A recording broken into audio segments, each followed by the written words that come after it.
difference between Metapixel and Conversion API. So பிக்சல்னா என்ன, conversion ஏபிஐனா என்ன அப்படின்னு உங்களுக்கு இன்னும் கிளாரிட்டி இல்லையா? அப்போ இந்த வீடியோவை சேவ் பண்ணிக்கோங்க.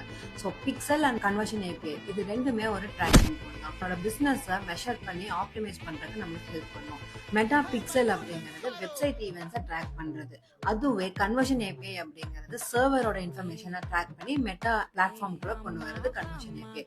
So meta pixel conversion API இது ரெண்டுல எது பெஸ்ட், எது நம்ம இன்டெகிரேட் பண்ணி இருக்கணும் அப்படின்னு கேட்டீங்கன்னா இது ரெண்டுமே இன்டெகிரேட் பண்ணிருக்கணும். பிகாஸ் சம்டைம்ஸ் பிக்சல்ல வந்துட்டு ஏதோ டேட்டா கனெக்டிவிட்டினால நம்மளால ஏதோ ஒரு ஈவெண்ட்ஸ் வந்து ட்ராக் பண்ண முடியல அப்படின்னா அந்த டைம்ல நம்மளுக்கு கன்வர்ஷன் ஏபிஐ ஹெல்ப் பண்ணும். இது ரெண்டுமே ப்ராப்பரா இன்டெகிரேட் பண்ணிருக்கோம் அப்படின்னா நம்மளோட பிசினஸை ப்ராப்பரா நம்மளால ஆப்டிமைஸ் பண்ணி மெஷர் பண்ண முடியும். நம்மளோட கஸ்டமர்ஸோட டீடைல்ஸை நம்மளால ப்ராப்பரா ட்ராக் பண்ண முடியும். ஸோ இது ரெண்டுமே ப்ராப்பரா இன்டெகிரேட் ஆயிருக்கா அப்படிங்கறத செக் பண்ணிக்கோங்க. For more updates, follow us. என் நெஞ்சில arrow, நீ இல்லாத லைஃப் ரொம்ப சாரி.